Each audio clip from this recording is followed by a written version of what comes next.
monde que d'après le programme, il n'y aura pas de cours la semaine prochaine.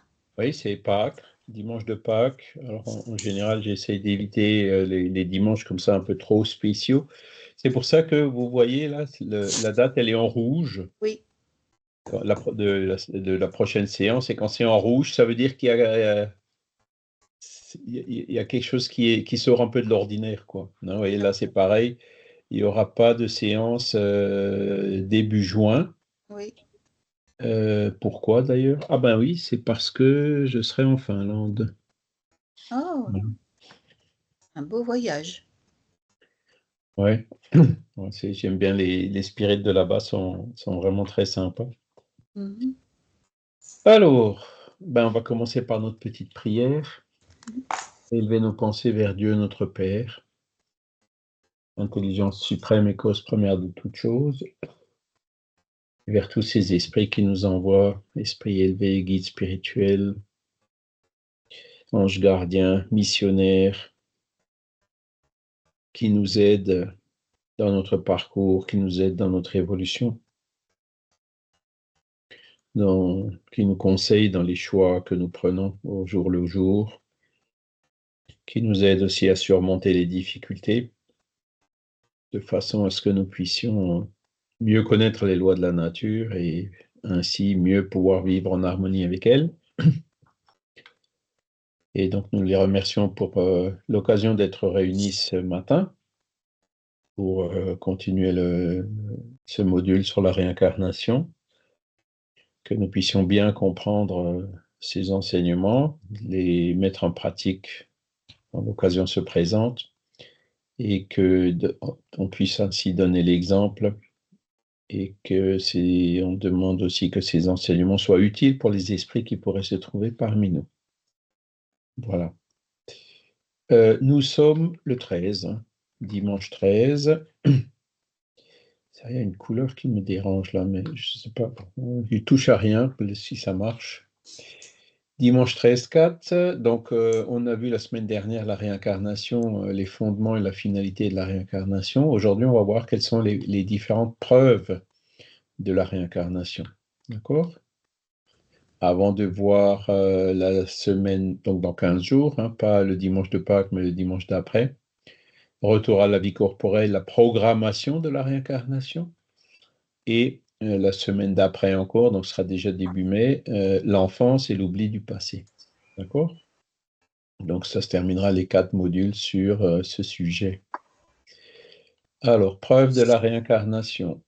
Ben, on va voir sur quoi les esprits se basent pour affirmer la réincarnation. Donc, on a déjà parlé la semaine dernière des aspects philosophiques, hein, que on ne peut pas tout faire, pas tout apprendre, pas tout vivre en une seule vie. On ne peut pas progresser depuis notre création simple et ignorant vers des bons esprits en une seule vie. On voit que quand on observe nos propres vies, on avance un peu, hein, tant soit peu, dans chaque vie, mais voilà, on comprend qu'il faut plusieurs étapes pour y arriver, quoi, pour faire ce long voyage depuis notre création simple et ignorant, c'est-à-dire sans science, vers la perfection. D'accord? Alors, quelles sont les différentes preuves de la réincarnation? Donc, la première, Kardec cite dans l'Évangile selon le spiritisme, les qualités innées que les humains apportent avec eux sont la preuve qu'ils ont déjà vécu et qu'ils ont accompli un certain progrès. Donc, ce sont les qualités innées, hein, on a tous des qualités innées, hein, des facultés, des facilités, certains, comment on dit, des qualités morales, des qualités intellectuelles, des facilités dans certains domaines, des difficultés dans d'autres, hein, et donc, ce sont qu'est-ce qui pourrait expliquer, par exemple, qu'entre deux enfants, parfois même jumeaux, hein, il y en a un qui a des facilités en musique et l'autre pas, et que l'autre il a des facilités en mathématiques et pas le premier, hein. Voilà. Et pourtant, ça arrive parfois pour des jumeaux univitellins, hein, donc qui ont un patrimoine génétique pratiquement égal. Hein, c'est vraiment le copier-coller. Hein. Eh ben, ils ont des caractères qui sont parfois complètement différents. Et donc, ces facultés innées, ces qualités innées, une des explications, c'est, voilà, si celui qui a la facilité des mathématiques, c'est parce qu'il a déjà travaillé les mathématiques dans la vie passée. Celui qui a des facilités dans la musique, c'est parce qu'il a déjà travaillé la musique dans une vie passée. D'accord ? Et donc, même si quand on se réincarne et qu'on passe en plus par la phase de l'enfance, on ne se rappelle pas forcément de nos vies passées, hein, on ne se rappelle généralement pas de nos vies passées, c'est assez rare qu'on s'en rappelle. Ce qui explique ces différences, c'est le parcours que chacun a réalisé en accord avec sa volonté, ses efforts et son travail. D'accord ? Oui, Évangile selon le spiritisme, chapitre 3. Hein, si je me rappelle bien, c'est le chapitre « Nul ne peut voir le royaume de Dieu s'il ne naît de nouveau hein ». Donc, je ne sais pas si on en a un peu parlé la semaine dernière, je pense que dans les évangiles, il y a des éléments clairs hein, où Jésus parle de réincarnation. Hein, dans le dialogue de Jésus avec Nicodème et aussi dans l'épisode où Jésus révèle hein, que Jean-Baptiste, c'était la réincarnation d'Élie, du prophète Élie. Pas du prophète, si c'est le prophète Élie. Voilà. Et donc, dans ce chapitre-là, dans l'Évangile selon le spiritisme, Kardec parle aussi de la réincarnation. D'accord ? Alors, les qualités innées, tout le monde en a. D'accord ? C'est quelque chose de... Difficilement, les gens acceptent cela comme une preuve, mais on a tous des qualités innées, on a tous des facultés, on a tous des tendances. Alors, on parle de qualité, mais ça peut être aussi des défauts. Hein ? Des tendances qu'on a avec nous, et parfois on demande d'où elles viennent. Elles viennent de nos vies passées. D'accord ? Voilà. Par exemple, dans cette vie, on étudie le spiritisme. Hein. Dans la prochaine vie, le jour où on découvrira le livre des esprits, par exemple, on aura une sensation de déjà lu, de déjà vu. Vous voyez ce que je veux dire ? Hein, en fait, c'est ça qu'on appelle par qualité innée, hein, ces sensations de retrouver quelque chose qu'on avait déjà vu et qu'on avait déjà travaillé, ou des idées qu'on avait de façon innée, qu'on avait gardées, donc des connaissances qu'on avait dans un certain domaine, ou par exemple dans le spiritisme, dans une vie passée, et le jour où on retombe dessus dans cette vie, ça va nous paraître un peu évident. Au point que parfois, ça peut troubler. Hein, moi-même, quand ça m'est arrivé, hein, quand j'ai lu le livre des esprits la première fois, je l'ai lu en 2-3 jours, je me suis dit, c'est pas possible parce que je pensais pas trop à ces sujets-là, et en plus la réincarnation, j'ai dit, bon, que l'âme existe, je veux bien, qu'elle peut se communiquer, je veux bien, mais qu'elle se réincarne, là, ça va vraiment trop loin. Ah. Mais ça, c'est peut-être un signe que j'étais peut-être spiritualiste dans une vie passée. C'est-à-dire que j'étais spiritualiste qui ne croyait pas en la réincarnation. Hein. Et donc, la réaction que j'ai eue, c'est de dire, tu es en train de te faire avoir, c'est quelqu'un qui est très habile, très séduisant, qui écrit des choses comment dire, qui plaisent. Hein. Et donc, après, je l'ai relu et en disant, je vais trouver les contradictions. Hein, et puis, voilà, ça, c'était il y a combien maintenant? 40 ans? Et je cherche toujours encore les contradictions. Hein, je les ai toujours pas trouvées. Voilà.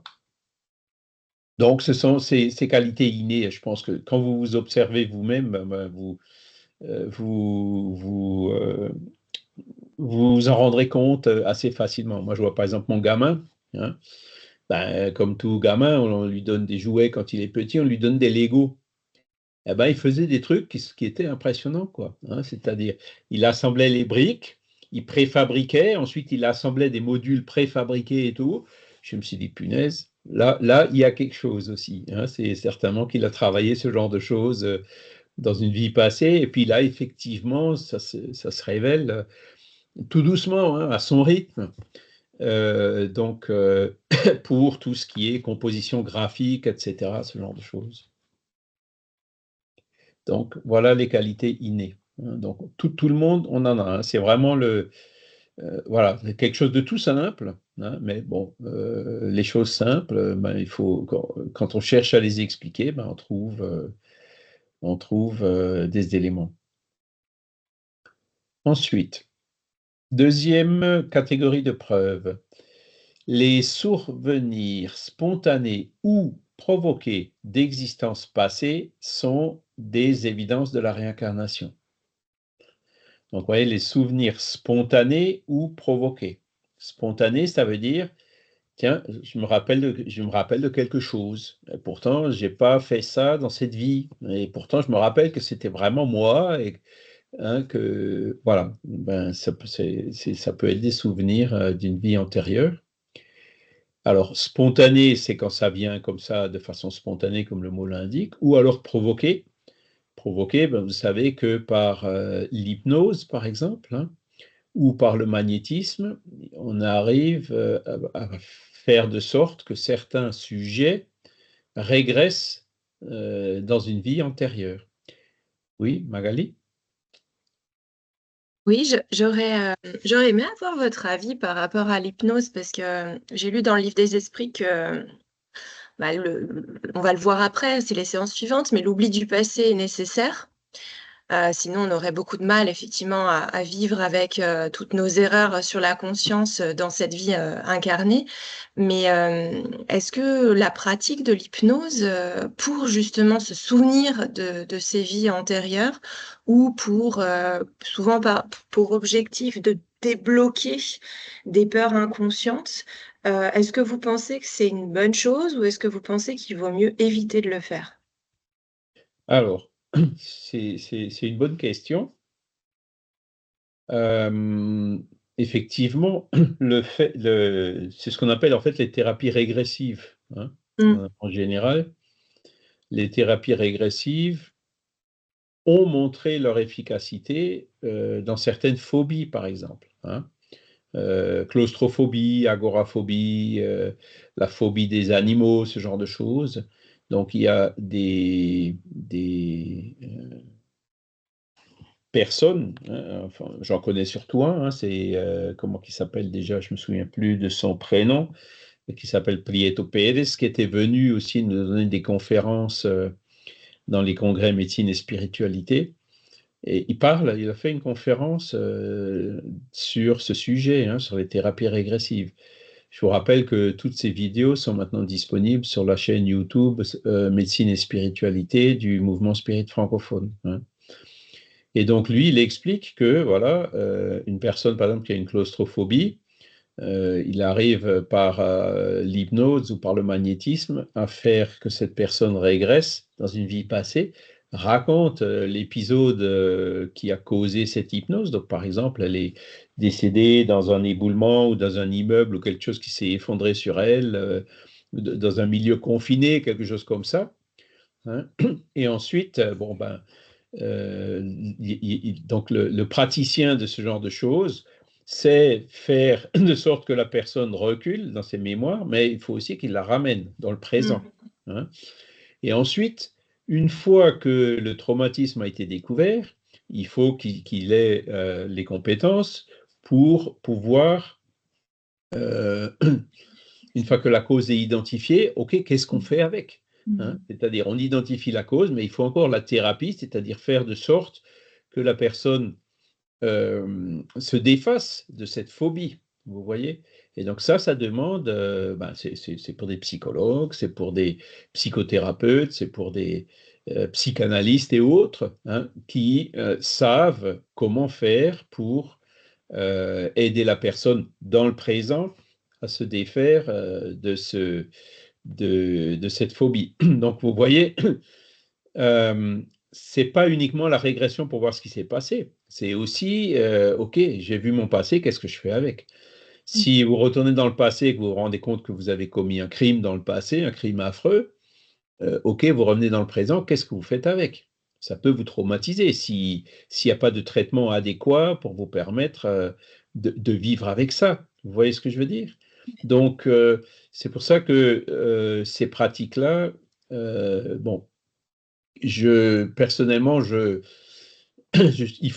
les déconseille quand elles sont pratiquées par des personnes qui ne sont pas compétentes. Hein. Il faut vraiment que ce soit pratiqué par des personnes qui savent ce qu'il faut faire, comment il faut réagir et comment justement aider la personne dans son présent, hein, à se défaire de ses phobies pour qu'elle puisse avancer et évoluer. D'accord?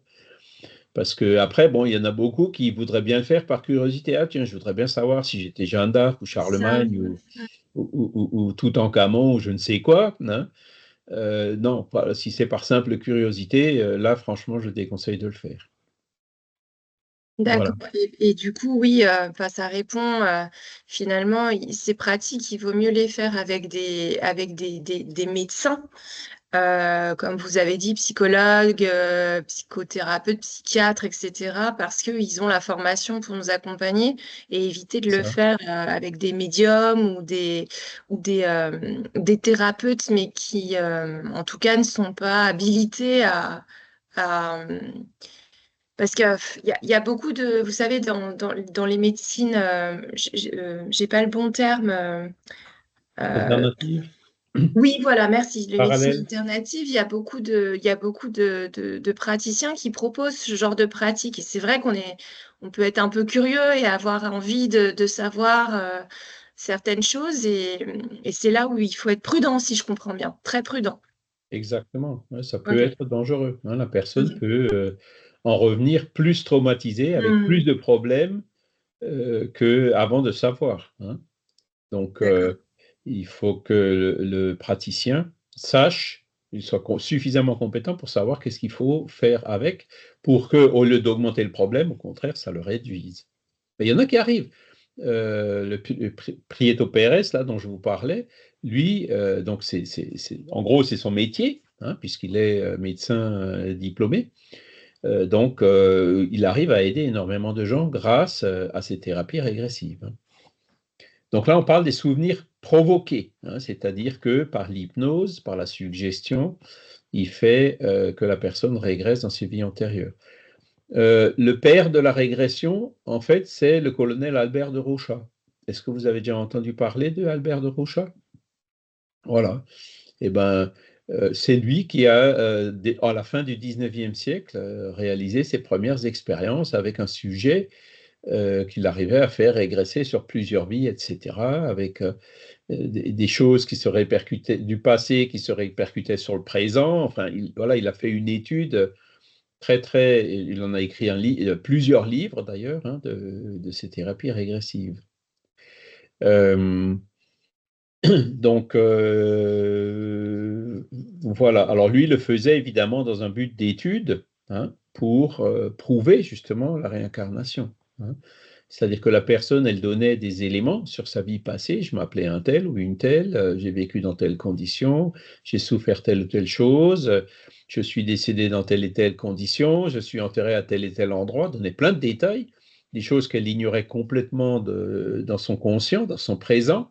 Hein, et qui ont pu être vérifiées par le colonel de Rocha. C'est-à-dire tout ce qu'elle racontait, c'était effectivement une vie qui a réellement existé, la personne, le cimetière, tout, il arrive à tout retrouver.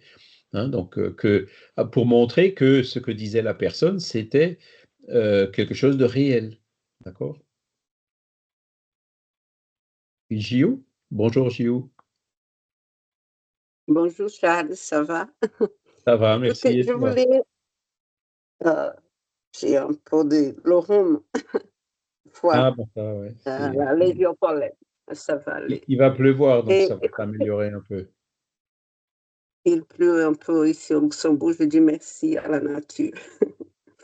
Écoutez, si vous me permettez, je voulais donner un petit témoignage. Dans mon cas, j'ai déjà même essayé de faire une formation pour devenir, né, pour faire de la régression au niveau thérapeutique, mais je n'ai pas réussi. Et je me suis dit, n'essayez pas parce que tu es quelqu'un de très perfectionniste que tu gardes beaucoup de culpabilité.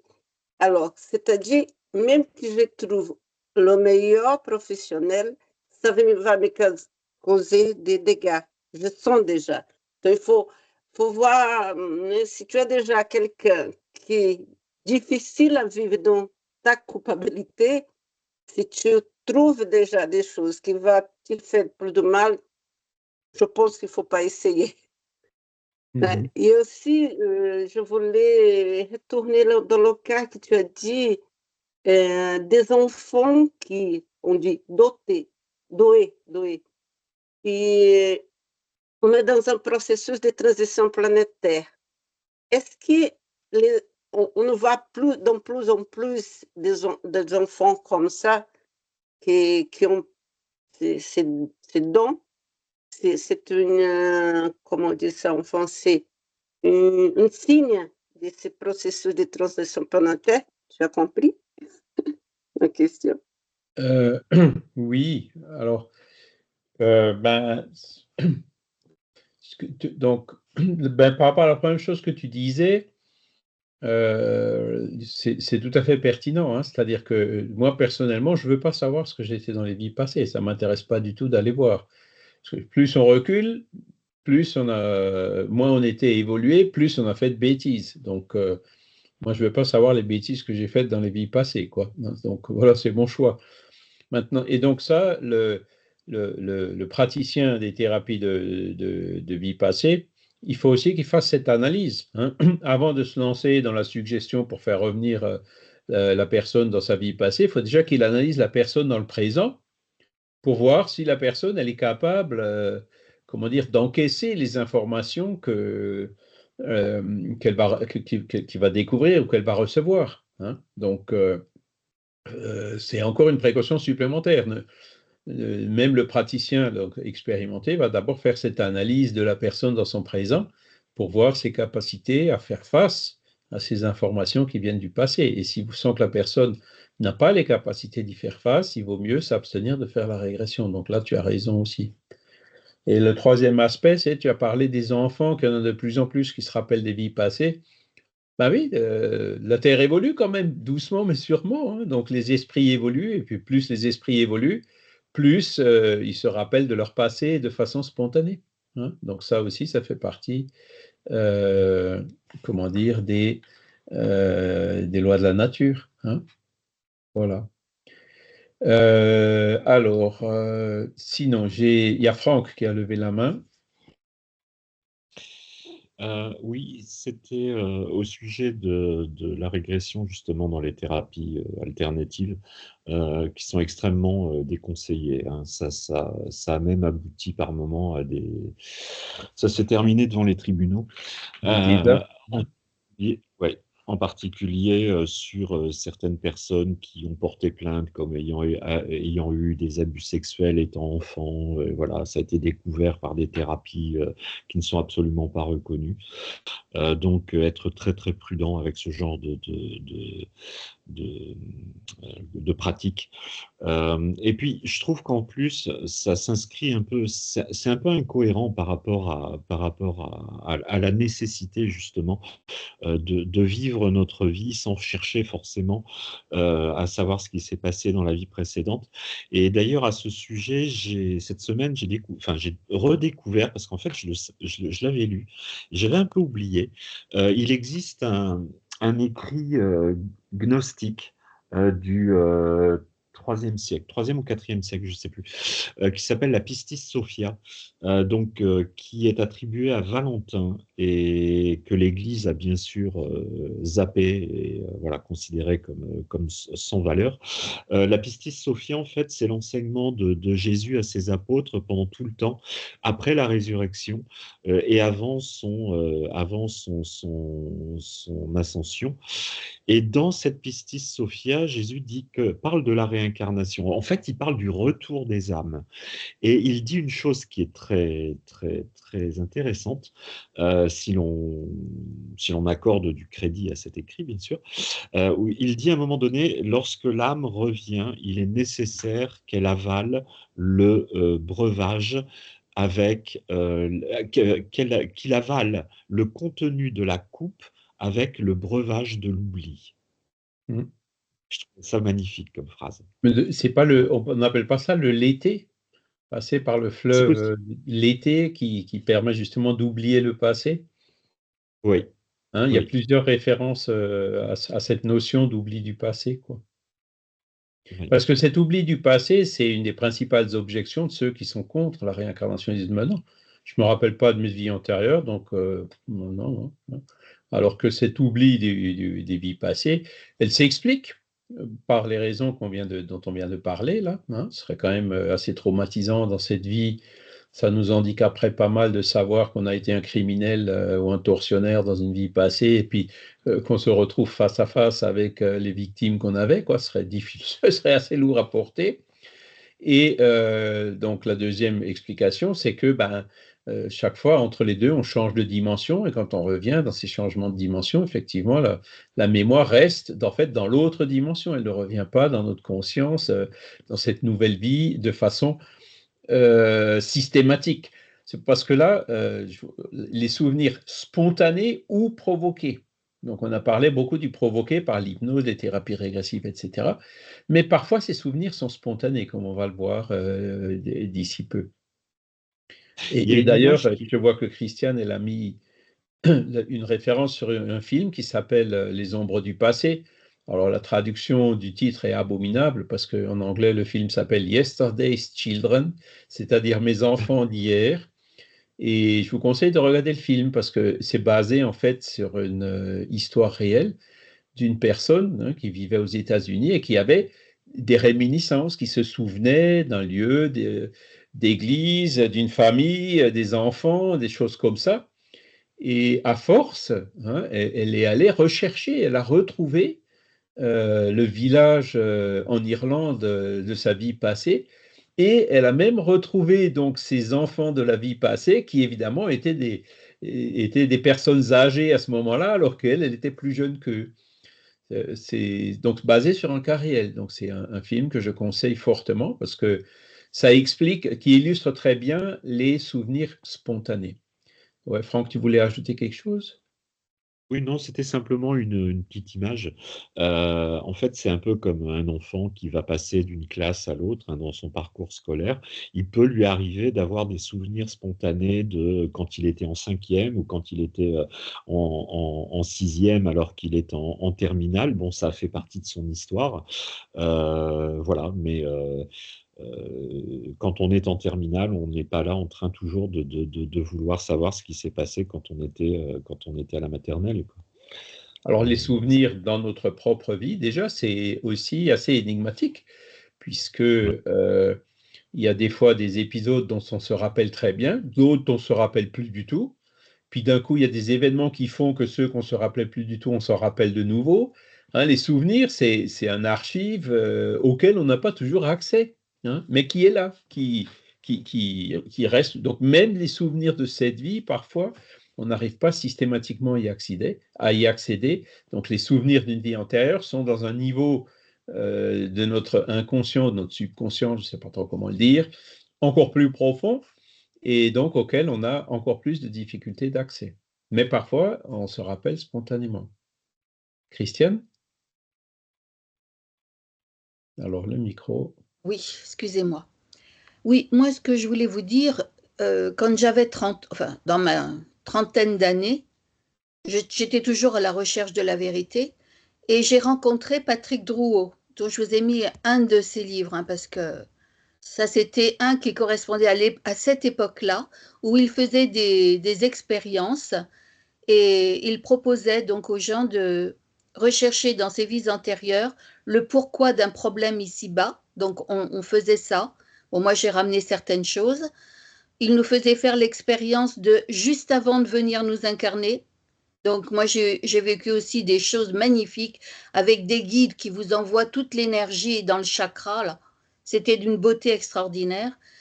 Il vous fait aussi une séance de pardon avec des êtres avec qui vous avez eu des problèmes dans cette vie. Enfin, c'était fabuleux.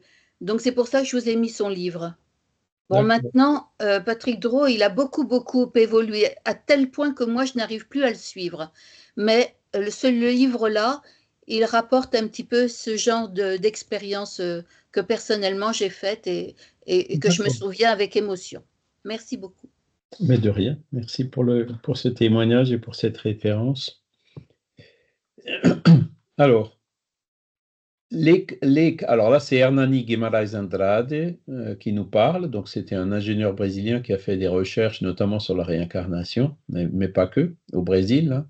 Il avait un laboratoire, voilà. Et il nous dit, les cas spontanés de souvenirs de réincarnation rapportés par des enfants et des adultes ne sont pas aussi rares qu'on pourrait le penser. C'est-à-dire qu'en fait, il y en a beaucoup. Hein. Alors, il y a des cas qui ont été rapportés récemment. Donc, bon, vous avez bien sûr tous les travaux qui ont été faits par Ian Stevenson, hein, le fameux professeur de l'université de Virginie, hein, qui a étudié des centaines de cas, et certains assez probants. Hein. Mais vous avez aussi, par exemple, Gabriel Delanne. Gabriel Delanne a écrit un livre qui s'appelle La réincarnation. Hein, je pense que vous le connaissez. Et moi, je dois vous avouer personnellement que, après avoir lu Kardec, bon, j'avais pris un sacré coup par rapport à la réincarnation. J'étais quand même encore un peu sceptique. Hein, il ne m'avait pas complètement convaincu. Et celui qui m'a vraiment complètement convaincu, c'est Gabriel Delanne. Parce que lui, il cite justement des cas de réminiscence chez des enfants qui sont absolument patents, hein, ou des enfants qui enfin, dans toute leur innocence, hein, on parle d'il y a 100 ans, hein, quand il n'y avait pas encore les Internet et ce genre de choses, et qui se rappelaient de détails des maisons dans lesquelles ils vivaient dans la vie d'avant, qu'ils ignoraient complètement et qui ont été tout à fait vérifiés, quoi. Hein. Donc, ce sont ces témoignages-là, spontanés au niveau des enfants surtout, mais aussi des adultes, qui m'ont vraiment convaincu. Hein. Et donc, les livres de Ian Stevenson, ben, on les trouve toujours. Hein. Lui, il est même allé un peu plus loin, c'est-à-dire qu'il a étudié, il a observé des marques de naissance chez des personnes qui se rappelaient de leur vie antérieure, et il a comparé ces marques de naissance avec les blessures qui ont causé la mort dans la vie antérieure. Et il avait vu qu'il y avait une correspondance. Une personne, par exemple, qui a été assassinée par un coup de fusil à brûle-pourpoint dans la poitrine, avait des marques de naissance dans sa vie suivante, exactement à l'endroit où il a reçu le tir, et ça a été confirmé par l'autopsie, le rapport d'autopsie de la mort de sa vie antérieure. Voyez. Et un autre cas qui est assez intéressant, c'est un Turc, hein, si je me rappelle bien. Donc, il avait une marque de naissance ici, hein, et il était mort d'une balle. Il avait reçu une balle dans la tête par ici. Et donc, en disant, ben, si la balle est rentrée là, elle a dû sortir sur la trajectoire de la ligne droite. Et puis, en rasant les cheveux, ils ont découvert, alors qu'ils ne l'avaient jamais vu, qu'il avait aussi une marque de naissance à l'endroit où la balle était sortie. Vous voyez, donc voilà le genre de travaux qu'a fait Ian Stevenson. D'accord? Et donc, qui sont là aussi vraiment patents, hein, et qui vont très fortement. Ce sont des preuves là qui sont quand même assez fortes. Gio? Charles, une question basique. Pourquoi l'Église, je vais dire l'Église catholique, c'est celle que je connais plus, voit tous ces actes, toutes ces études comme des actes démoniaques? Bon, démoniaques, c'est ça qu'on dit en français? Oui. Ben, c'est parce que ça contrarie leur autorité et parce que ça les empêche de manipuler les masses. Hein, c'est de la pure manipulation. Hein. Ils fonctionnent sur des dogmes. Il y a une hiérarchie. Ils cherchent à conserver leur pouvoir. Bon, je suis un peu dur avec eux, hein, mais voilà pourquoi, en général, ils rejettent cette notion de réincarnation. Et aussi, ils rejettent la notion de communicabilité avec les esprits. Hein. Quand les esprits se communiquent à nous, pour eux, c'est toujours le diable. Ils n'ont pas d'autre argument que ça. Et en fait, ils oublient que Jésus parlait de réincarnation et que Jésus était médium et que les premiers chrétiens, ils étaient tous médiums. Hein. C'est là où leur attitude, elle est, comment dire, contradictoire par rapport à leur propre base. Hein. Et quand j'en ai parlé, je crois, la semaine dernière, avec Roger Pérez, on était allé donner une conférence sur la réincarnation. J'étais allé à Lyon donner une conférence sur la réincarnation, et la salle, c'était une salle louée à des dominicains. Et quand j'ai vu le responsable là-bas, j'ai dit, mais comment ça se fait que vous nous laissez parler de réincarnation dans un local chez vous? Il me dit, mais vous savez, des étudiants en théologie, il y en a là plus de la moitié qui sont convaincus de la réalité de la réincarnation. Alors je lui ai dit, mais comment ça se fait alors que le Vatican et les curés de campagne, ils n'en parlent pas? Oh, ça va encore mettre du temps, qu'il me disait. Vous voyez, donc, et quand ils font des études historiques pour savoir comment la réincarnation a été écartée du credo catholique, il n'y a pas de quoi être fier. Hein. C'est sous la pression de l'empereur Justinien et de sa femme, impératrice, qui ne pouvait pas admettre qu'un jour il pourrait se réincarner en moins qu'un empereur et une impératrice, tenait le pape, où il l'avait même déjà emprisonné, en disant « t'enlèves ça parce que sinon on te tue ». Quoi, hein. Enfin, voilà le genre de truc. Et c'est comme ça, le concile de Nicée ou dans l'an 400 ou 500, que la réincarnation a été écartée du credo catholique. Et puis on voit d'ailleurs que c'est assez bizarre de constater que la grande majorité des religions orientales admet une notion de réincarnation, même si ce n'est pas exactement comme celle qui est enseignée par la philosophie spirituelle, celle qu'on connaît aujourd'hui, mais ils admettent la réincarnation et que la chrétienté, hein, c'est une des seules religions qui n'admet pas la réincarnation. Hein, et la raison historique, elle est identifiée. C'est ce fameux concile et la pression qui a été faite sur le pape pour qu'il écarte ça. Et vous voyez, donc on est aujourd'hui 1500 ans plus tard, ils ne sont toujours pas revenus en arrière. Ils sont revenus en arrière sur le fait que c'était la Terre qui tournait autour du Soleil et pas l'inverse, hein, mais sur la réincarnation, ils ne sont pas encore revenus en arrière. Donc il faut laisser un peu le temps, mais ils vont y arriver. Et la médiumnité, les évangiles, c'est plein de phénomènes médiumniques. La Pentecôte, les apôtres, l'Esprit Saint qui descend, c'est quoi? C'est de la médiumnité, c'est rien d'autre. Hein, voilà. Jeanne d'Arc qui entendait des voix, et on en parle des exemples tout au long des siècles. Bon, ils le rejettent encore, mais ça leur passera. Et s'ils continuent à le rejeter, c'est eux qui vont finir par être rejetés par les gens qui réfléchissent. C'est ça qu'on voit aujourd'hui, en fait. Hein. Alors, je ne veux pas trop parler mal d'eux, puisqu'ils font quand même beaucoup de bien. Il y a quand même beaucoup d'œuvres de charité. Il y a beaucoup de personnes qui ont été sorties ramenées, je dirais, à de meilleurs comportements grâce à l'Église. Hein. Ma mère me disait toujours, je suis né catholique, je vais mourir catholique. Elle avait besoin d'une personne de confiance pour lui dire ce qu'elle devait croire et ne pas croire. Elle ne voulait pas ou elle n'avait pas les capacités de réfléchir par elle-même. Hein. Et donc, voilà, l'Église lui a fait beaucoup de bien. Et donc, tant mieux, merci mon Dieu. Quoi. Après, il y en a d'autres, comme moi. Bon, à l'adolescence, quand je commençais à poser des questions que je n'avais plus de réponse, je dis, je vais laisser ça de côté parce que c'est du grand n'importe quoi. C'est un peu comme Camille Flammarion, hein, qui a été éduqué très croyant par sa mère. Bon, il a gardé la notion de Dieu, la notion d'une âme, hein, mais tous les dogmes de l'Église, il les a rejetés parce qu'il dit c'est contraire à la raison. Hein, on ne peut pas admettre des dogmes qui choquent, qui heurtent le bon sens et la raison. Et c'est là où, si l'Église veut persister, il faut qu'elle s'adapte, il faut qu'elle accepte ces choses qui sont de plus en plus prouvées, comme la réincarnation.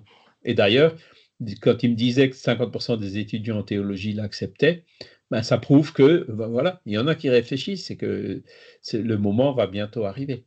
Hein. Voilà.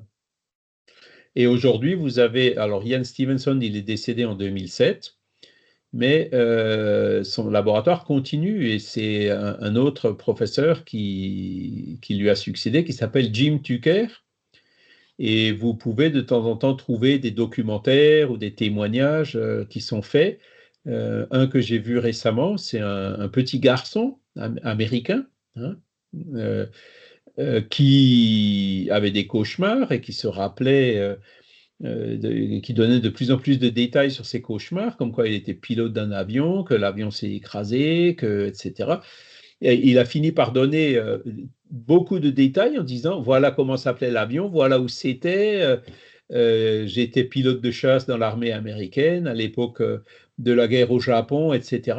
Et donc, il donnait des noms de bâtiments de guerre et des choses comme ça qu'il ignorait complètement. Et que, après vérification, tout ça, ça s'est avéré être vrai, qu'il avait vraiment, comment dire, ses réminiscences, elles étaient justes. Hein. Et j'en connais un autre comme ça, d'une personne qui venait dans le groupe Atan, et qui avait un fils aussi, pareil, lui, c'était quelque part en Angleterre, qui s'était crashé. Voilà. Alors, il n'a pas cherché à aller beaucoup plus loin, mais aujourd'hui, il est pilote d'hélicoptère. Donc, la qualité innée lui est quand même restée, au-delà des réminiscences. Franck? Oui, je crois qu'il y a Magali avant. Il y a numéro 1, c'est toi. Hein. Numéro 2, c'est Magali. Allez-y, Franck, allez-y. Non, c'était juste une précision au sujet de réincarnation et Église. Il y a quand même le cas emblématique d'Origène, qui est quand même, qui était presque reconnu comme les pères de l'Église, qui était très en faveur de la réincarnation. Ouais. Alors voilà, après on l'a accusé d'être platonicien, d'être tout ça, et au final il a tout perdu. Et en fait, l'Église s'oppose à la réincarnation parce que ça rentre en contradiction avec le dogme de la résurrection. Voilà. Alors qu'en fait, voilà. Le chapitre qu'on a mentionné de l'Évangile, les esprits sont clairs. Ils disent, ils ont transformé la notion de réincarnation en résurrection au partir du moment où ils l'ont rejetée, tu vois. Mais la résurrection, comme quoi un jour on va récupérer tous les atomes pour recomposer notre corps physique tel qu'il est aujourd'hui, scientifiquement, ça n'a pas trop de sens. Hein. Et je suis sûr qu'en moi, il y a des molécules de carbone et autres qui ont déjà servi à d'autres corps vivants. Donc, il va y avoir de la bagarre là pour récupérer cet atome qui ont appartenu à 4 ou 5 personnes. Enfin, bon, vous voyez, c'est la résurrection, là aussi, c'est quelque chose, c'est un dogme qui heurte un peu le bon sens et la raison. Donc, ils ont inventé ça pour effacer la réincarnation. Hein. Mais les esprits répondent clairement, réincarnation, résurrection, en fait, la résurrection, c'est une image déformée d'une réalité qui est en fait la réincarnation. Ouais. Surtout que le mot résurrection n'existe quasiment pas, ni en grec, ni dans des soi-disant textes hébreux. C'est se relever, en fait. C'est vrai on est un peu formaté avec l'idée de Jésus est ressuscité. Non, en fait, c'est pas ça. C'est pas ce qui est dit en grec. C'est Jésus fut relevé après sa mort. Oui, non, mais en fait, son esprit s'est matérialisé. Hein, c'est le vocabulaire spirit. Il est apparu à Marie-Madeleine et il s'est matérialisé devant ses apôtres le jour de la Pentecôte. Magali? Oui, je voulais rebondir sur l'explication du petit garçon qui se voyait pilote, etc., et qui faisait des cauchemars. Il y a énormément d'enfants, c'est impressionnant, enfin, le nombre de parents que je peux rencontrer et qui sont épuisés parce que leurs enfants ne dorment pas, font des terreurs nocturnes, voilà, l'endormissement est très compliqué. Et ça m'interpelle beaucoup et je me suis beaucoup demandé si c'était lié justement à ces réminiscences du passé que les petits, en fait, pouvaient vivre au moment de l'endormissement. Alors, ça peut. Alors, c'est là où il faut quand même, parce que on va regarder un peu ce que disent ceux qui ne croient pas en la réincarnation. Hein. Ceux qui ne croient pas en la réincarnation, ils disent, ce petit garçon-là qui disait qu'il était pilote au Japon, en fait, il ne se rappelle pas de sa vie passée. Mais c'est l'esprit de ce pilote qui utilise la médiumnité de ce petit garçon pour venir raconter tous ces détails. Voyez? Donc ça, c'est l'explication alternative qu'il donne. Donc, oui, effectivement, cette explication alternative, elle est possible. Elle est plausible, ouais. Elle est plausible. Donc, ça peut être soit donc la mémoire de la vie passée, d'une vie passée, soit ça peut être un esprit qui est là et qui perturbe l'enfant. Donc il peut y avoir les deux causes, vous voyez. Oui, après, finalement, que ça soit l'un ou l'autre, ça montre la médiumnité de l'enfant et la nécessité de... Enfin, moi, les seules solutions que je trouve à ça, c'est la prière, c'est la protection que les parents doivent donner à leur enfant. Souvent, ça va passer par des consultations psychologiques, voilà, chez des psychologues pour la famille. Mais et puis cette peur, quoi. Je vois, les parents finissent toujours avec les enfants dans le lit. Et après, il y a cette difficulté à ce que l'enfant, même plus tard, hein, à 8 ans, 9 ans, s'endorme seul ou reste seul toute la nuit. Mais c'est voilà, moi personnellement, je conseille voilà d'aller voir un psychologue parce que je peux pas parler de médiumnité comme ça, enfin à n'importe qui. Alors, c'est tout à fait vrai ce que vous dites, effectivement, hein, c'est des cas qui sont très courants, beaucoup plus courants. Alors, quand vous parlez de médiumnité de l'enfant, je rappelle que avant l'âge de 7 ans, hein, à peu près, l'esprit n'est pas complètement aussi fortement enfermé dans son corps physique que après cet âge-là, puisqu'il est encore en phase finale de réincarnation. Et donc, c'est ça qui fait que beaucoup d'enfants jouent avec des esprits, avec des amis imaginaires et tout, de façon tout à fait naturelle avant cet âge-là. D'accord? Après, en général, ça passe. Donc, les enfants, effectivement, eux, ils vont percevoir plus facilement des esprits qui sont éventuellement là près d'eux, ou alors plus facilement se rappeler des vies antérieures, puisqu'ils ne sont pas encore complètement enfermés dans la matière. D'accord?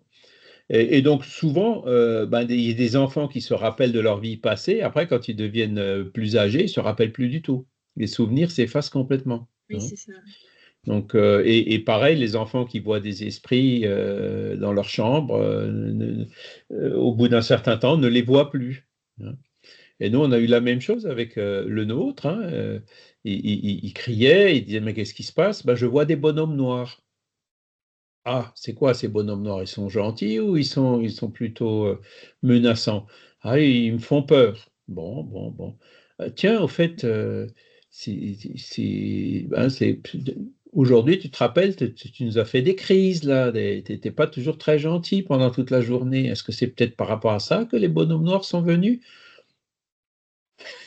Hein? Bon, et puis alors on a dit, bah écoute, on va faire une prière ensemble. Tu veux faire une prière avec papa ou avec maman? Oui, oui, oui. Hop, on fait une prière. Est-ce que tu les vois toujours? Non, ils sont plus là, ils sont partis. Et il s'est endormi. Et alors après, évidemment, on s'est un peu fait avoir avec ça, enfin avoir entre guillemets, parce que papa, papa, la prière, la prière. Hein, et tous les soirs avant de s'endormir, qu'il y avait des bonhommes noirs ou pas, il voulait faire une prière. Mais vous voyez, tant mieux, Bah, c'est quoi. bien, oui, c'est bien, c'est une Hein. bonne chose. Voilà. Donc il y a des moyens de s'en sortir. Bon, après, c'est vrai qu'il y a des cas qui sont plus graves. Là, effectivement, il faut faire appel à des professionnels, quoi, des gens dont c'est le métier. Hein. Voilà. Pédopsychiatres et autres. Et je me rappelle aussi d'une pédopsychiatre qui était à un moment donné dans le mouvement Spirit, hein, elle venait au groupe de Tours avec Roger Pérez. Et elle n'y croyait pas à ces choses-là. Et elle a eu un jour un enfant, hein, où l'enfant, en fait, il jouait avec un esprit, et puis il courait derrière l'esprit, mais à un moment donné, l'esprit traversait le mur, et l'enfant, boum, il se prenait la tête dans le mur, quoi. Aïe. Hein. Donc c'était vraiment un cas assez patent. Alors elle a dit non, mais attends, c'est pas possible et tout. Et un jour, elle-même, elle s'est pris une baffe de la part de l'esprit. Donc il y a vraiment eu un phénomène à effet physique. Donc c'est ça qui l'avait vraiment fait changer. Hein. Et donc elle a commencé à s'intéresser au spiritisme. Et elle est d'ailleurs allée au Brésil. Elle a écrit comment dire, un encart dans une revue Spirit. Alors, j'essaie de me rappeler, c'était dans les années 90, si je me rappelle bien. Elle a fait un rapport sur la visite qu'elle avait faite au Brésil à cette époque-là. Alors, je vous rappelle que les revues Spirit de cette époque-là, hein, même jusqu'à 2018, on les a toutes mis maintenant sur l'encyclopédie Spirit. Hein, donc, vous pourrez rechercher ce reportage qu'elle a fait où elle était allée voir l'hôpital Spirit André Louis. Et elle, donc, elle a vraiment fait ce rapport en tant que pédopsychiatre, hein, puisque c'était sa formation. Voilà. Donc, ce n'est pas aussi rare qu'on pourrait le penser, hein, comme le dit Guimarães Andrade, il a tout à fait raison. Après, il y a une autre catégorie de preuves, c'est la suivante, que Emmanuel parle dans le Consolateur. La connaissance du passé par les révélations ou les souvenirs arrive toujours lorsque la créature a droit à une telle faveur. Donc là, c'est la vue d'Emmanuel. Hein, quand ça se produit spontanément, c'est parce que il y a les guides qui sont derrière et qui font de sorte que ça se produise. On l'a peut-être demandé dans notre programme de réincarnation avant qu'on se réincarne. Hein. Donc, la connaissance du passé par les révélations, les souvenirs. Donc, par les souvenirs, c'est ce qu'on vient de voir. Et par les révélations, c'est quoi? C'est dans une séance médiumnique, par exemple, où il y a un esprit qui vient dire à quelqu'un qui est incarné, un des participants de la séance, il lui donne des éléments sur sa vie passée. Hein. Donc, ces révélations de ce qu'on était dans une vie passée peuvent aussi se faire par voie médiumnique, des esprits qui décident de nous révéler notre vie passée. Mais quand ça se produit, c'est parce qu'on a, entre guillemets, droit à une telle faveur, c'est parce que, je dirais, les autorités, donc les esprits évolués du monde spirituel, ont décidé, ont donné leur accord pour que ça se passe comme ça. Hein, parce que c'est pas n'importe quel esprit qui pourra venir dire n'importe quoi à n'importe qui. Hein. On sait que dans le monde spirituel, il y a parfois des blocages. Hein. Les mauvais esprits ou les esprits imparfaits ne sont pas autorisés, ou disons les bons esprits les empêchent d'aller au-delà de ce qu'ils pourraient faire. D'accord ? Et donc, les révélations médiumniques qu'on a sur des vies passées font aussi partie de ces preuves. D'accord ? Et donc, le dernier paragraphe. Excusez-moi, Charles. Oui. Ce qui est difficile aussi dans ces situations, c'est de faire un petit peu la part des choses entre la vérité et la non-vérité. Parce qu'il peut y avoir des personnes qui se disent médiums et qui vous donnent des révélations sur vos vies antérieures et comment savoir si c'est juste ou faux, quoi. Ouais, c'est une bonne question. Bonjour. Parce que ça se vend, ça. La personne qui est vraiment curieuse, elle sera prête à mettre la main au porte-monnaie. Et puis, évidemment, à partir de ce moment-là, il y a toujours des personnes qui sont là pour en profiter. Et puis qui éventuellement vous racontent n'importe quoi. Hein. Il y a des charlatans partout, donc il faut toujours être sur ses gardes. Moi, je vous rappelle ma position à moi. Hein. Moi, je ne veux pas savoir. Je veux pas savoir. Et je le dis souvent à mon guide. Je dis, écoute, moi, je ne veux pas savoir. Hein. Il faut vraiment que tu penses que ce soit absolument indispensable pour que tu viennes lâcher quelque chose, parce que c'est pas de mon fait ou par ma volonté que je vais essayer de tirer sur la ficelle pour savoir, hein, pas du tout. Parce que j'en ai pas besoin. Mais même sans parler du fait d'aller chercher l'information, personnellement, un jour, ça m'est arrivé dans une séance médiumnique d'avoir une personne qui est venue me voir et qui m'a dit, dans une ancienne vie, tu étais ça. Et bon, c'était pas cool, hein. Donc là, c'est une révélation entre guillemets spontanée, mais après, il faut vérifier aussi l'idonéité du médium, c'est-à-dire par rapport à tout ce qu'il vous dit, bon ben, ok, il faut vérifier. Hein. Pourquoi il dit ça? Est-ce que c'est vrai? Alors déjà, dans le doute, bon ben voilà. Est-ce que c'est opportun? Est-ce que c'est bon? Est-ce que ça me sert à quelque chose ou pas? Hein. Il faut toujours, surtout dans des cas comme ça, quand c'est des médiums, surtout quand il y a de l'argent qui est en jeu, il faut toujours être extrêmement prudent, extrêmement méfiant.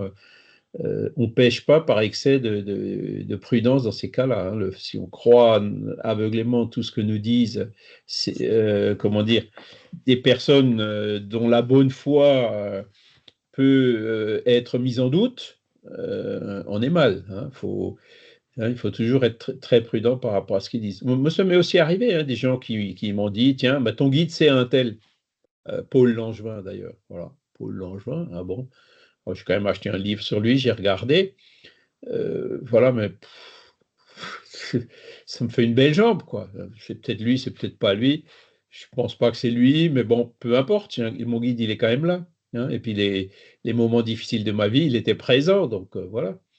Oui, c'est le genre de truc, surtout quand on peut pas les vérifier. C'est ça. Il faut vraiment les mettre de côté, faut mettre ça dans un dossier et ne pas y donner plus de crédit que cela ne le mérite, tant qu'il n'y a pas des confirmations qui viennent par des voies différentes et indépendantes. Vous voyez ce que je veux dire? Faut surtout pas prendre ces choses-là à la lettre, parce que ça peut être du grand n'importe quoi. Ça peut être du grand n'importe quoi inventé par le médium. Ça peut être du grand n'importe quoi suggéré au médium par un esprit qui ne veut pas forcément du bien. D'accord? C'est pour ça que dans les réunions médiumniques spirit, hein, on appelle les guides spirituels, il y a des prières qui sont faites avant et tout, pour s'assurer qu'il y ait un bon accompagnement spirituel, hein, comme c'est bien dit dans le livre des médiums, Kardec l'explique bien. Et même ça n'empêche pas que des fois, il y a des esprits qui peuvent venir interférer pour dire n'importe quoi. Ça réduit le risque, mais ça ne l'annule pas. Donc, il faut tout le temps être extrêmement critique par rapport à ces choses et surtout jamais se prendre la tête avec des prétendues révélations. Mais des fois, il y en a qui font sens. Hein. Il y a des révélations qui font sens. Hein. Par exemple, bon ben, et surtout quand c'est quelque chose, vous voyez, un médium qui vous dit spontanément quelque chose par rapport à quelque chose que vous aviez déjà vous-même en réminiscence et dont vous n'aviez jamais parlé. Oui, là, ça fait sens. Là, il y a quand même un élément en plus. Hein. Même si, même là, il faut se méfier parce que le médium, il y a des médiums qui savent parfois lire dans vos pensées. Vous voyez? Donc, l'indépendance, elle n'est jamais garantie à 100%. Toujours être extrêmement prudent par rapport à ces choses-là. Parce que, vous savez, des réincarnations de Jeanne d'Arc et de Charlemagne, il y en a des milliers dans le monde. Hein. Et forcément, s'il y en a des milliers, ben, les milliers moins un, il y a peut-être un qui est vrai, mais tous les autres sont faux. Hein. D'accord? Donc, voilà. Et quand je vois, parce qu'il y a Paco Rabanne qui parlait aussi de réincarnation, hein, qui était là en Égypte, je le vois encore, le documentaire qui le montrait devant la tombe devant une tombe en Égypte. C'est ma tombe, c'est ma tombe. Alors bon, qui divulgue la réincarnation, je veux bien, mais là, il est allé un peu trop loin, malheureusement, quoi. Hein, c'est là où on voit que comment, quand on adhère à ce genre d'idée, on peut très vite tomber dans des excès. Alors, c'était peut-être sa tombe, hein, mais comment est-ce qu'on va prouver ça? Hein, comment est-ce qu'on va vérifier si ces caractéristiques d'aujourd'hui, les idées innées qu'il a d'aujourd'hui, correspondent à celles qu'avait ce pharaon dont on connaît peu de choses, à part les hiéroglyphes qui parlaient de lui et qui ont souvent été embellis ou idéalisés. Vous voyez ce que je veux dire? Hein. Après, vous avez des cas qui sont un peu plus patents. Hein. Vous avez, par exemple, Divaldo Pereira Franco, qui, soi-disant, dans sa vie passée, était Daniel Douglas Home. Donc voilà, pourquoi pas? Hein. Home était médium, Divaldo est médium, ça fait sens. Hein. Et ils ont un caractère qui semble assez proche de celui de Douglas Home, qu'on peut voir par rapport aux récits qui ont été faits autour de lui et par lui-même, hein, et par rapport au caractère qu'a Divaldo aujourd'hui. Donc on voit une certaine continuité, on se dit, on peut y accorder un peu de crédit, hein, même si là aussi, de dire, ah maintenant c'est absolument sûr, pareil, là on va déjà trop loin. Parce que la question de la réincarnation, c'est aussi, ça peut être un piège. Hein. Les Chinois, quand ils ont envahi le Tibet, ils ont vite fait de retrouver la réincarnation du Bouddha. Hein. Hein, c'était un jeune connivant qu'ils ont servi pour manipuler les gens. Hein. Vous voyez ce que je veux dire? Hein. Même si les vrais moines tibétains, hein, quand vous regardez comment ils font pour déterminer si vraiment cet enfant c'est bien la réincarnation, ils ont une méthodologie qui est pas idiote du tout. Hein. Ils vont loin, ils font des tests, ils regardent les réactions de l'enfant, ils observent plein de choses qui, je dirais, donnent quand même du crédit, hein, dans leur évaluation, comme quoi c'est ou pas la réincarnation de tel et tel lama ou individu. Hein. Donc, mais être sûr à 100%, on ne pourra jamais l'être. D'ailleurs, en rien. Hein. Les preuves absolues n'existent que dans les mathématiques. Là, on a parlé de preuves de la réincarnation, donc il faut le voir comme une convergence de preuves, parce que les preuves absolues, ça n'existe pas en science, hein, ça n'existe que dans la théorie. Franck, j'avais vu la main de Christiane aussi. Juste ce que je voulais dire en réponse à Magali, les expériences que j'ai faites avec Patrick Drouot, ce n'est pas un médium, hein, c'est un ponte de neurologie, enfin bref. C'est vous qui allez rechercher les expériences que vous rameniez. Et ce qui était très intéressant, c'est que quand il nous réunissait à plusieurs, comme là, par exemple, on le fait, chacun ramenait des choses qui n'avaient rien à voir avec ce que les autres avaient vécu. C'était vraiment passionnant. D'accord, merci. De rien. Franck? Oui, il y a sur la vision que l'on peut avoir sur la réincarnation. Moi, il y a quelqu'un que j'ai. Alors, c'est pas très objectif parce que j'ai beaucoup d'affection pour c'était le père François Brune, qui a parlé dans ses ouvrages de la réincarnation. Il citait.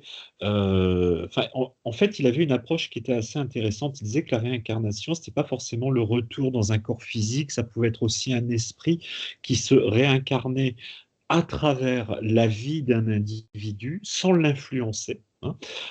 Ça pouvait être aussi un groupe d'individus. Et en fait, il basait cela sur le témoignage. Alors, je crois que c'était Alain Guillot, j'en suis pas sûr, qui était journaliste de guerre et qui a été, pendant la guerre en Afghanistan, et qui a été fait prisonnier à Kaboul. Et donc, il était dans une geôle. Et en fait, il était tellement désespéré qu'il appelait en fait sa mère. Et donc, il aurait eu une communication avec sa maman. Et voilà, au final, le dialogue s'est instauré et sa maman lui aurait parlé de la réincarnation parce que c'était une question qu'il avait posée et lui avait dit qu'en fait c'était un sujet complexe qui parfois ne se réduisait pas au simple retour d'un esprit dans un corps, mais que les esprits pouvaient aussi se réincarner à travers une personne. Alors, pendant un temps défini, hein, pas forcément de la naissance jusqu'à la mort, mais qu'ils pouvaient vivre aussi des expériences à travers ce que vivait un individu. Faudrait que je retrouve les sources, mais je crois que c'est Alain Guillot, il me semble bien. Ouais, ça fait partie des explications alternatives à la réincarnation. Hein. Comme je vous disais tout à l'heure, le fait de dire que c'est l'esprit du soldat, de ce pilote qui influence le petit garçon, c'est possible. Hein. Après, il faut encore expliquer comment ça se fait que le petit garçon, il ait des facilités, par exemple, au niveau du pilotage. Après, il faut aussi expliquer comment ça se fait que les marques de naissance correspondent dans plusieurs cas aussi bien aux blessures qu'il avait dans sa désincarnation. Là, c'est plus difficile à expliquer par l'influence d'un esprit tiers. D'accord? Donc, en fait, c'est pour tous les phénomènes spirites, en fait, ou spiritualistes, ou paranormaux, vous pourrez, en prenant un phénomène de façon isolée, lui donner plusieurs explications possibles. D'accord? Mais, comme le disait très bien Ernest Bozzano, Gabriel Delanne et tant d'autres, c'est quand on prend tous les phénomènes, on voit qu'en fait, il y a une explication qui permet de les expliquer pratiquement tous, hein, alors que les explications, les deuxième ou troisième explications qu'on peut donner sur des phénomènes isolés n'expliquent pas d'autres phénomènes. D'accord? Donc, c'est le genre de raisonnement qu'on fait pour dire, bon, l'explication spirit, hein, ou de la réincarnation, c'est encore celle qui fait le plus sens et qui permet d'expliquer le plus de phénomènes. D'accord? Après, il y a aussi un principe qu'on applique généralement dans les sciences, hein, c'est le principe de parcimonie. Quand on a plusieurs explications possibles, souvent c'est l'explication la plus simple qui finit par être celle qui prévaut. Hein. Et donc, effectivement, on a une âme, cette âme nous influence, elle se réincarne. C'est quand même une des explications les plus simples. Pour la médiumnité, c'est pareil, hein. Le médium qui reçoit des informations qu'il ne connaît pas, avec des preuves d'identité et tout. Bon, ben, ça peut être, il a accès à, comment ils appellent ça? Les théosophes, là, les mémoires akashiques ou je ne sais quoi. Bon, peut-être. Mais c'est quoi ces mémoires akashiques? Comment ça se fait qu'on peut y avoir, qu'un individu comme ça peut y avoir accès? C'est quand même un phénomène déjà en soi qui est extrêmement intéressant, hein. C'est possible, hein, qu'il y a quelque part un cloud, hein, dans les nuages, c'est l'expression, ou un espèce de gros méga disque dur quelque part, et que de temps en temps, il y en a un qui arrive à brancher sa prise USB ou autre, et puis à arriver à siphonner quelques ou à pirater quelques informations de ce nuage. C'est possible, hein, c'est possible. Mais bon, après, l'explication la plus simple, c'est que l'âme qui a vécu ça est venue lui révéler directement. C'est quand même une explication qui est plus simple, on est bien d'accord, hein. Et donc, c'est comme ça qu'il faut procéder. Et la réincarnation, on y arrive justement par ce genre on peut avoir d'autres explications, mais celle qui convient à la majorité des cas qu'on observe. Et quand vous lisez le livre, je vois Christiane l'a mis dans le hein, c'est celui avec la couverture verte. La seule explication qui correspond vraiment à toutes les différentes catégories de réincarnation, enfin de phénomènes qui ont été observés, c'est l'explication spirit de la réincarnation qu'on vient de voir. D'accord? Voilà. Et le dernier, la réincarnation peut aussi être prouvée par d'autres moyens tels que les communications médiumniques, on l'a un peu vu dans le paragraphe précédent, ou les phénomènes aux frontières de la mort. Alors, les phénomènes aux frontières de la mort, vous avez aussi beaucoup de livres qui ont été écrits, donc notamment la fameuse trilogie de Camille Flammarion, hein, La mort et son mystère, donc avant la mort, pendant la mort, ou au moment de la mort et après la mort. Et vous en avez d'autres livres qui ont été écrits, par exemple, par Ernest Bozzano. Tous ces livres-là, vous les trouverez aussi sur l'encyclopédie Spirit. Et donc là, c'est vrai que ces moments de lucidité juste avant la mort, la personne arrive souvent, quand l'esprit commence à se dégager du corps, il y a l'accès à ces mémoires des vies antérieures qui se rouvrent d'une certaine façon et que la personne arrive à témoigner, hein. Alors après, est-ce qu'il y a des expériences de mort imminente où l'expérienceur se rappelle de ses vies passées? Personnellement, je ne me souviens pas avoir vu ou entendu un de ces témoignages, mais bon, ça paraîtrait pas impossible, hein, que après la traversée du tunnel, comme ils disent, hein, quand ils rencontrent les êtres de lumière, que les êtres de lumière, dans leur dialogue avec eux, leur fassent comprendre, voilà d'où tu viens, hein, voilà où tu es, et donc maintenant, il faut que tu retournes pour continuer, hein. Ils repassent le tunnel dans l'autre sens et ils sont réanimés. Je pense que en cherchant un peu, on doit certainement aussi en trouver dans des cas d'expérience de mort imminente qui sont souvent très proches de ces récits, hein, qui sont dans ces livres qui ont maintenant un siècle d'existence, qui parlent de ces phénomènes aux frontières de la mort. Voilà. Donc voilà pour les preuves de la réincarnation. Est-ce que vous avez des questions ou des commentaires encore à faire par rapport à cela? Il y a Michel Mauvoisin qui vient de nous envoyer un lien du petit enfant avec l'avion dont vous parliez probablement. Ah oui, James. Leininger, ouais. Voilà. C'est avec Jim Stucker. Et il y a tout un...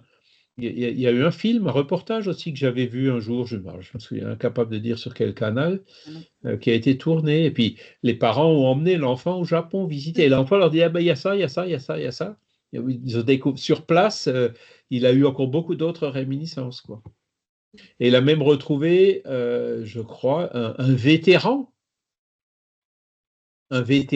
donc quelqu'un qui avait survécu de cette époque-là, qu'il avait connu dans sa vie passée, un petit peu comme dans le film, là, Les Ombres du passé. Et sa sœur aussi. Et sa sœur, voilà, ouais, bah, Oui. c'est ça. Mhm. Qui était toujours en vie. Hein. Après, bon, dans les récits des enfants, il faut là aussi faire la part du réel et de l'imaginaire. Hein. Faut pas tomber dans l'extrême des parents qui croient pas à la réincarnation, qui disent tout est imaginaire, parce que c'est pas le cas. Et il faut pas non plus croire que il y a rien d'imaginaire, que tout ce qu'il dit c'est vraiment des souvenirs réels dont il se rappelle. Hein, on sera toujours un peu entre les deux. D'accord. Sur cet enfant-là, il y a un excellent reportage sur Netflix qui fait partie d'une série de 3 ou 4 épisodes et qui traite de la, je crois que c'est la survie ou la mort, enfin je ne sais plus. Mhm. Et en fait, cet enfant donnait des noms. C'est la raison pour laquelle son père s'est intéressé à ça, parce que son père voulait prouver que c'était faux, et en fait, il a prouvé le contraire. Il donnait Mhm. des noms, et en particulier le nom du porte-avions sur lequel il était à 3 ans ou 4 ans. Et c'était une chose impossible. Son père connaissait même pas ce porte-avions. C'était un porte-avions dont le nom était plutôt inconnu, et on aurait dit même le nom d'un porte-avions japonais. Alors c'était voilà. Enfin bref, c'est très intéressant oui, en tout cas. Et sur YouTube, on trouve aussi un reportage qui est là depuis presque une douzaine d'années sur le cas d'un enfant en Écosse qui se souvient de sa vie antérieure. Donc les parents font tout un périple là-bas pour retrouver les lieux. Il est bien fait ce reportage parce que j'allais dire, il ne conclut pas, voilà, mais il donne énormément d'éléments, de faisceaux de concordance, on va dire, sur la réalité de ce que cet enfant a vécu. Donc ça s'appelle en Écosse, un enfant se souvient de sa vie antérieure. Retour sur les lieux. Alors, j'ai des gros problèmes toujours avec mes affichages là. Il y a un Ouais, moi des j'arrive écrans pas, qui s'affiche plus et du j'arrive coup, pas. quand j'ouvre des fenêtres, elles s'ouvrent sur l'écran. Ah ben voilà, c'est venu. Ouais, ça, j'ai réussi. Je vais vous montrer quelques photos. Alors, où est-ce qu'elles sont? Alors, on va chercher Stevenson.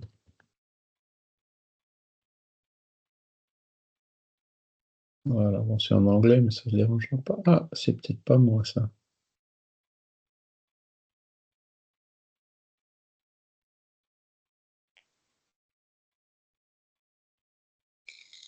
Non, c'est pas moi. C'est pas celui-là, je suis désolé.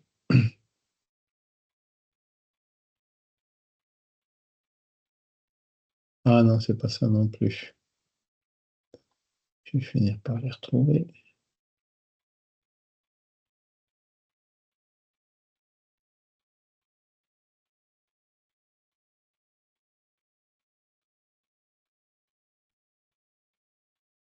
Non, c'est pas ça non plus.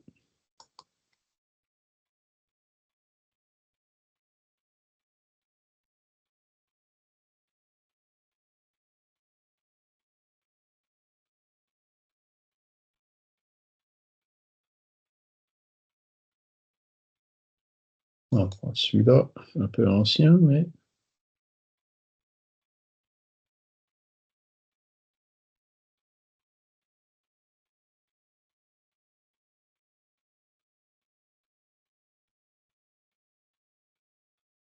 Alors, ouais, voilà, donc ça c'est tous les livres qui en parlent, hein, la réincarnation, Delane, Denis, le colonel de Rocha. Ça c'est tous les chercheurs que j'ai identifiés qui parlaient de réincarnation. Ian Stevenson, voilà. Donc là vous avez un cas qui a été rapporté par Stevenson où vous voyez donc les marques de naissance sur l'enfant réincarné, et puis le rapport d'autopsie qui montre les blessures desquelles il est décédé. Hein, donc là on peut plus difficilement expliquer les marques de naissance par simplement la communication d'un esprit. Ça, c'est l'autre cas dont je vous parlais. hein, où ils avaient trouvé, il avait vu qu'il avait une marque de naissance ici, et puis donc en cherchant, ils ont trouvé l'autre qui correspond à l'endroit où la balle est ressortie. Vous voyez, alors qu'il n'avait jamais remarqué qu'il avait une deuxième marque de naissance au milieu des cheveux. Voilà. Où est-ce qu'il est, alors, j'avais un autre. Ouais, voilà, sur l'Écosse, c'est ça, non? Le cas écossais, The Boy Who Lived Before, et c'est quelque chose de 2006, vous voyez? Oui, Hein, c'est ça. et l'enfant, il donnait, c'était publié en Angleterre, des détails sur la couleur du chien, les voitures, voilà, et c'est un endroit qu'il connaissait absolument pas. Ça, c'est la couverture du film, hein, Les ombres du passé, hein, c'est avec des acteurs, voilà. Et donc, voilà, c'est une histoire en fait réelle, hein, basée sur une histoire réelle. Et là, vous avez donc les photos de l'histoire réelle, hein, où vous voyez celle qui a eu ses réminiscences et puis une des filles qu'elle avait dans sa vie antérieure. Alors que ça, c'est une photo, ça, c'est elle, et puis cette petite-là, c'est celle-ci, hein, voilà, donc ça fait partie de ces éléments de preuve sur la réincarnation. Voilà, est-ce que vous avez encore des questions ou des remarques à faire? Donc, la semaine prochaine, on passera à la suite. Tiens, j'ai perdu un fichier au passage, s'il est là. Donc, pas la semaine prochaine, la semaine d'après. Donc, on verra. Donc, la semaine prochaine, il n'y a pas cours parce que c'est Pâques, hein. Je pense qu'il y a peut-être des personnes parmi vous qui ont des réunions de famille, etc., hein. Donc, c'est dit, comme on a 1 ou 2 semaines, un ou deux dimanches en réserve pour terminer le cours dans l'année. En général, quand ça tombe sur un dimanche comme ça un peu spécifique, on en profite pour ne pas faire le cours. Et donc, on verra le retour à la vie corporelle, programmation de la réincarnation. C'est là où on fera appel Kardec, il en parlait déjà, mais c'est surtout Chico Xavier et André Louis qui a parlé de ce sujet dans ses livres, notamment Nos Solars et d'autres, hein, Missionnaires de la Lumière, où on voit cette programmation. On voit aussi, par exemple, parler beaucoup de réincarnation dans le livre. Alors, le dernier, mince, le titre m'échappe. Et la vie continue, voilà. Et donc celui-ci aussi, il y a eu un film d'ailleurs qui a été fait sur la vie continue, qui est très intéressant, où vous avez des épisodes du genre, 2 personnes qui en ont spolié un, hein, et qui a fini par se désincarner, et qui finit par se réincarner comme enfant des spoliateurs. Donc quelque part, hop, il va récupérer son patrimoine par la voie de la réincarnation. Ça fait partie de ces... vous voyez, c'est une source d'inspiration immense pour plein d'histoires, en l'occurrence là, c'était une histoire réelle, basée aussi sur une histoire réelle. Voilà. Ok. Si vous avez une question, il est encore Oui, temps. moi j'ai une question. Oui. Je suppose aussi que Léon Denis n'aura pas lieu non plus dimanche, donc. Alors, en principe, si. Parce que comme il y a des vibrations, c'est un hôpital, et l'hôpital, il n'est pas fermé à Pâques. J'ai bien fait de poser la question. Voilà. Mais par exemple, Dominique, il est gentiment invité chez ses parents, donc il ne sera pas là dimanche prochain. D'accord? Donc on le fera en tout virtuel. D'accord, c'est parfait. On le fera quand même. Merci Voilà. beaucoup. J'avais Il y a Laure aussi qui avait une un petit souci, Charles. Pardon? Laure, elle a un souci parce qu'elle n'a pas accès au cours de médiumnité sur Teams. Alors, je ne sais pas comment. Je lui ai suggéré qu'elle s'inscrive sur Teams, mais est-ce que ça suffit pour qu'elle ait accès au cours de médiumnité? Je ne sais pas. Oui, il faut que... on ne vous a pas envoyé le lien?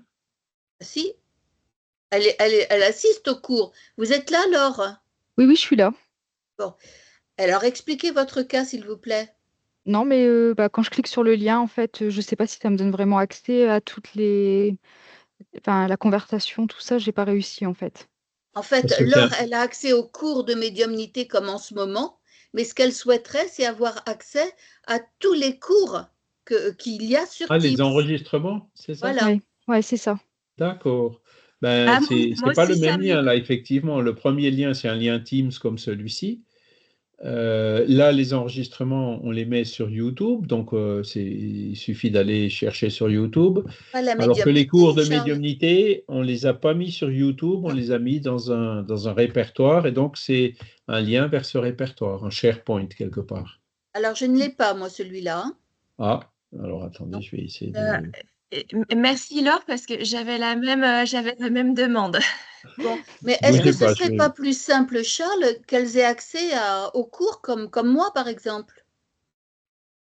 Accès aux cours, Par c'est-à-dire... exemple, moi, je sais que quand je vais sur les cours de médiumnité, j'ai accès et je vois tout, même les anciennes. Eh ben, c'est ce lien-là qu'il faut. Oui.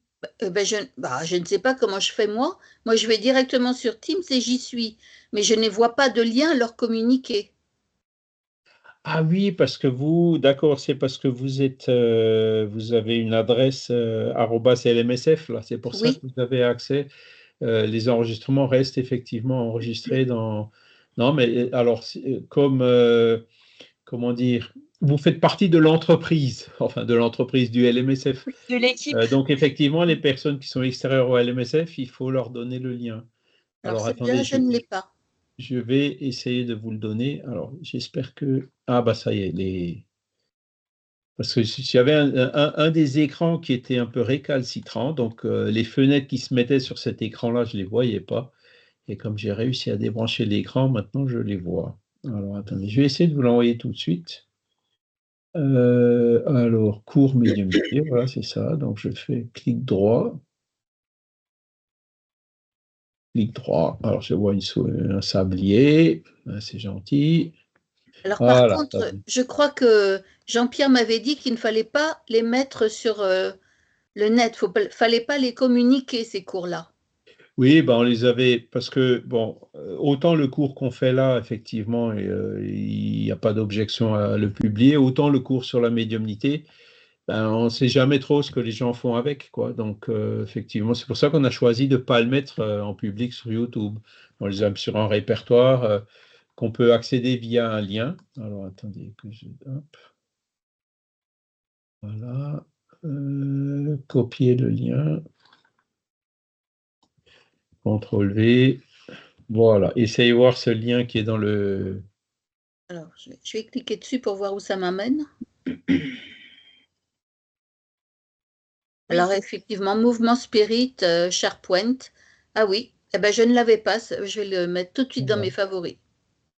Voilà, et donc là, vous avez, moi je vois 85 éléments, hein, donc c'est Oui, oui. les leçons du... Alors attendez voir, affichage. Alors il y en a un ou l'autre où on a oublié d'enregistrer et tout. Détail. Voilà, ça va du 16 mars 2023 jusqu'au 3 avril. Donc,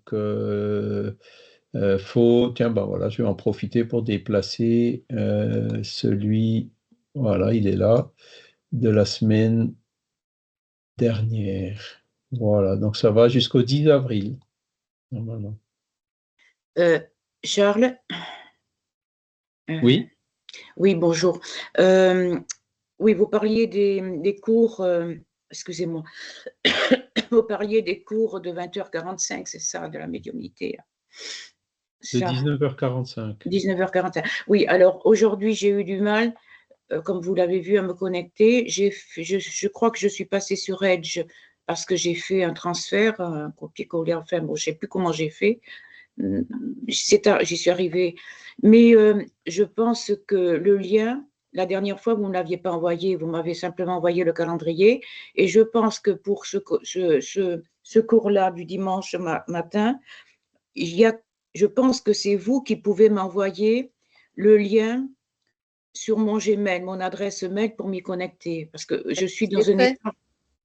Je l'ai Non, fait tout à l'heure. toi, tu l'as fait, mais ça n'a pas fonctionné. Et ils me disent qu'on n'a pas accès à l'URL. Enfin, et je pense que comme avec Jean-Paul Évrard, lui m'a envoyé le lien directement à la MSF pour les cours que je suis avec, pour le cours du jeudi sur Teams. Donc, ça, c'était Jean-Paul Évrard. Et je pense que Charles devrait faire la même chose sur mon adresse mail. Je pense qu'il n'y en a qu'un qui est détenteur Enfin, je pense. Excusez-moi, mais ça m'a vraiment fatiguée à un point, cette recherche. Il est là, le lien. Vous voyez, c'est le fichier où il y a le programme. Hein. Et où il Le est? lien, vous l'avez en dessous, là. Vous voyez. Oh, Alors, par mince. contre, le Skype, je ne sais pas trop ce que ça donne maintenant. Comme le Skype, il va être annulé. Si je Ouais. clique sur ce lien-là, où est-ce que ça m'emmène? Oui, parce que j'ai essayé, mais est-ce que j'étais jusque-là en bas? Je me Ça rappelle marche plus. encore, mais ça va plus. Alors, vous voyez là, quand je clique sur le lien Skype, ça m'ouvre Teams.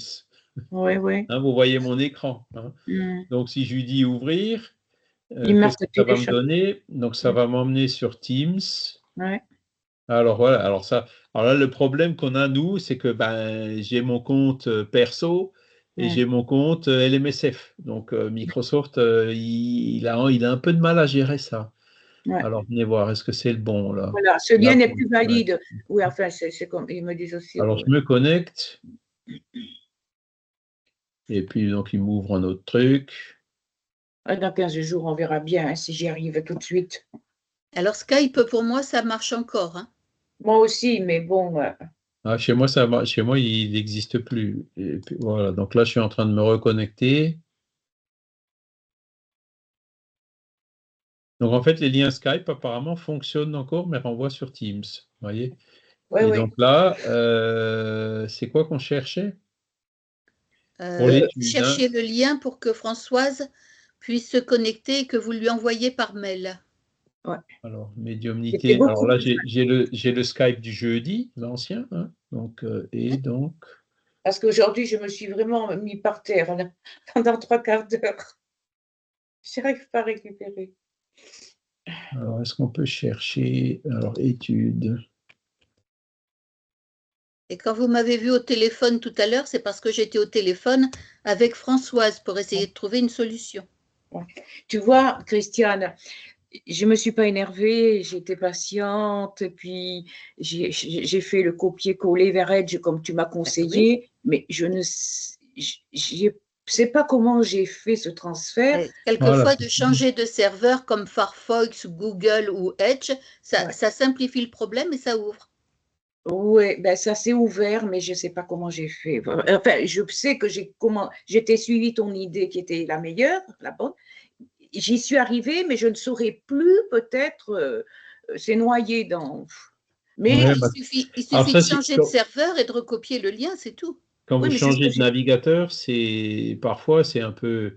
Vous avez ces surprises parce que les paramètres de confidentialité, qu'est-ce qui vous autorise à ouvrir, qu'est-ce qui vous autorise pas à ouvrir, qui sont différents et qui font que ce que vous arrivez à ouvrir avec un navigateur, avec l'autre, ça marche pas.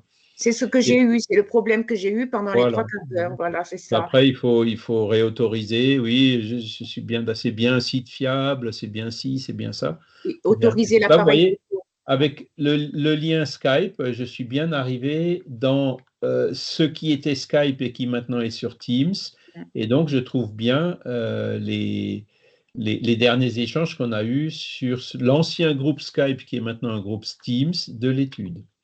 Là, j'avoue que le transfert s'est relativement bien passé de Skype à Teams. Oui, tout à fait, pour moi aussi. Bravo, moi aussi, oui. Et étant donné on est sur ce thème, oui. je voulais vous remercier de nous avoir donné jeudi le PDF sur les leçons de médiumnité.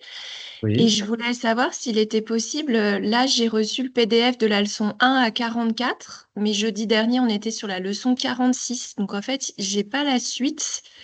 Et savoir si c'était possible de le recevoir, parce qu'en fait je prends des notes en faisant j'intègre le texte initial et je prends des notes, donc si c'est possible d'avoir le PDF de la suite, ça serait merveilleux. Alors attendez, je vais y retourner. J'espère qu'il ne va pas me demander de me reconnecter. Non, c'est bon. Donc, dans ce groupe-là, médiumnité jeudi, c'est ça? Oui. D'accord. Alors, oups. J'arrive à le retrouver. Il est là. Hop. C'est ça. Donc 41 à 50, hein, c'est ça? Alors moi, j'ai reçu de la 1 jusqu'à la 44. Ah ben ouais. Alors là, 41 à 50, je vais vous envoyer 41 à 50, c'est ce que Jean-Paul, il le compile, il le met au propre. D'accord. 41 à 50, vous allez voir, il y a du jaune partout, il y a des remarques dans tous les sens, parce que on le relit en fait au fur et à mesure qu'on fait le cours. Quand vous Voilà, le donc construisez. Je vous embête, j'ai pas été sur ce. C'est possible de le mettre sur la conversation du Teams actuel? Ça vous dérange pas? Parce que là, alors, je ne là sais vous pas l'avez si on peut mis. mettre des fichiers Oui, dans les conversations, hein. Est-ce qu'on peut? Oui, vous pouvez, hein, c'est une pièce jointe en fait. Alors, hop, si je le glisse. Ah, il me met un panneau de stationnement interdit. Il Alors, veut pas? faut y aller. Parce Plus, que ça. là, j'ai pas accès au. Planifier message. Composant Est-ce qu'on lourd. est amis sur Facebook, Magali? J'ai pas Facebook. Alors attendez. Pardon? Il y a un autre Je n'ai moyen, pas c'est que je vous l'envoie Facebook. par mail.